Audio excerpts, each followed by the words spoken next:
Black throws away a queen and both knights, drags the white king across the board, and mates him in the open. That's the wildest of 8 traps here, and everyone punishes greed.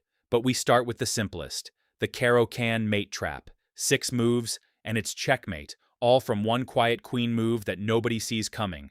Black answers a 4 with the Caro-Kann, white brings out both knights, and after a quick trade in the center, black just develops a knight to d7.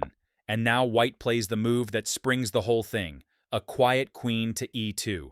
It looks pointless. It even blocks white's own bishop. But watch. Black keeps developing the most natural way there is, and white's knight slides into d6. Checkmate.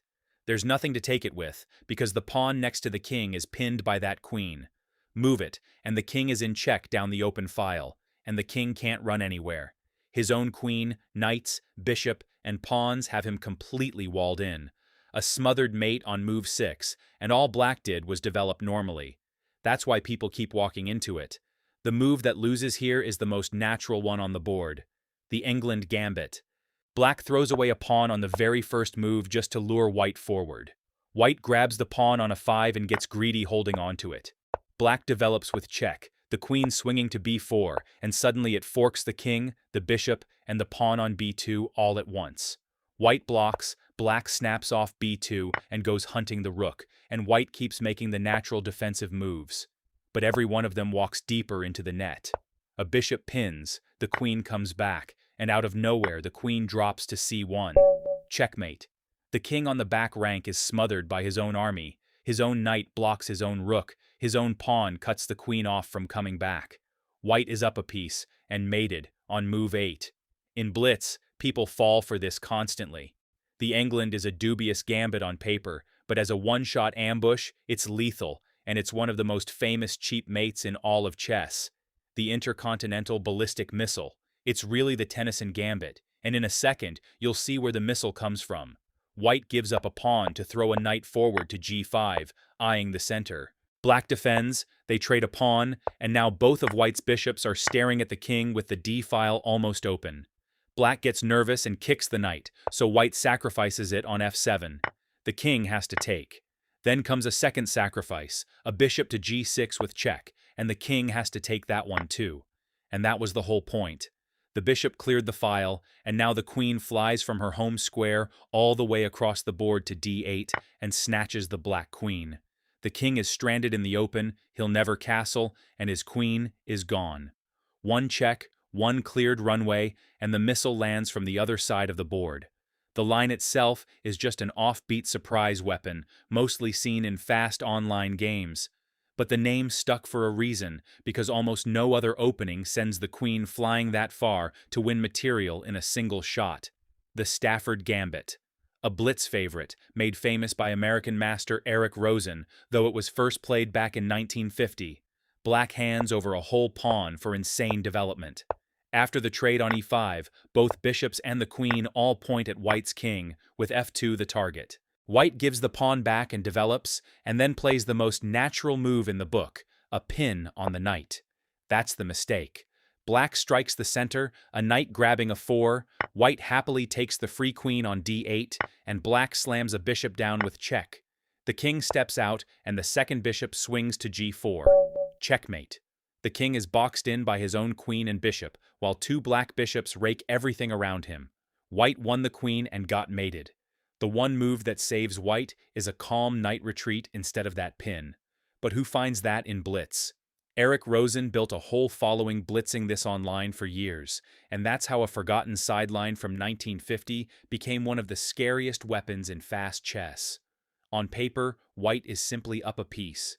In practice, black's army comes flying out so fast that one slip ends it on the spot.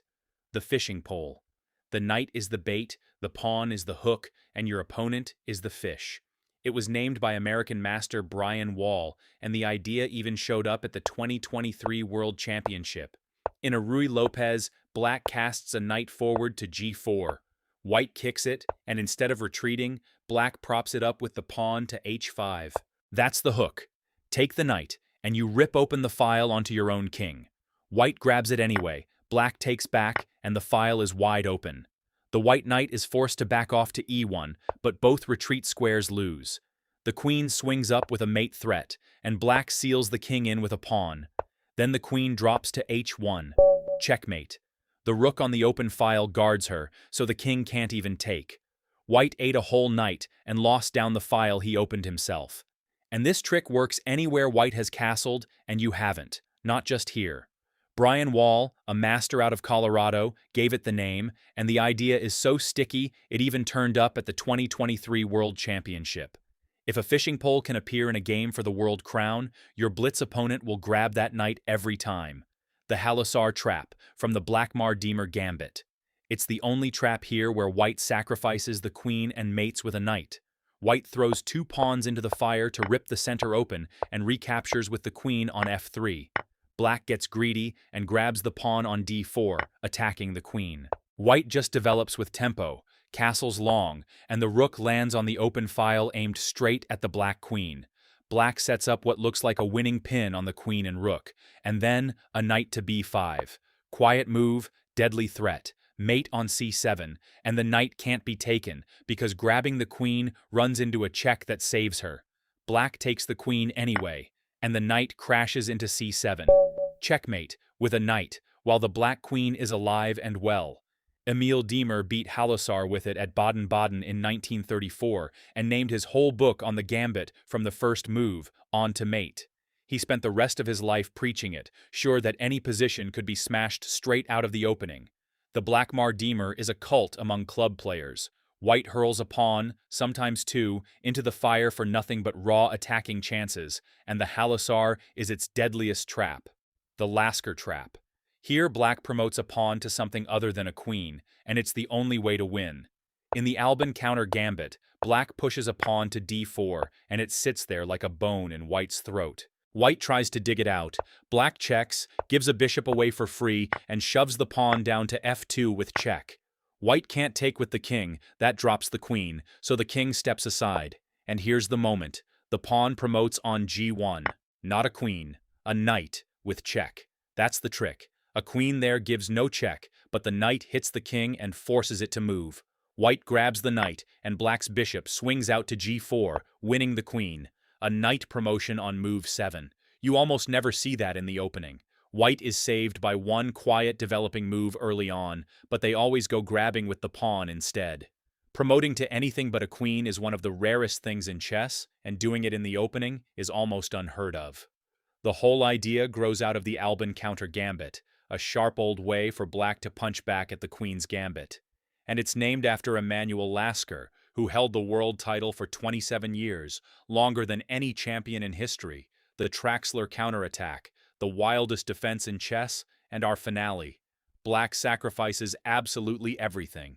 White goes after the weak f7 square, and black just ignores it and hits back at f2 with the bishop. White grabs the rook on f7, and here it is, the blow the whole thing is built around. The bishop slams into f2 with check, thrown away for free, just to drag the king out. The king takes, and a knight crashes into a 4 with check, bringing the queen into the attack. And from here, the legend begins. This was invented by a Czech priest and chess composer, Karel Traxler, back in 1890.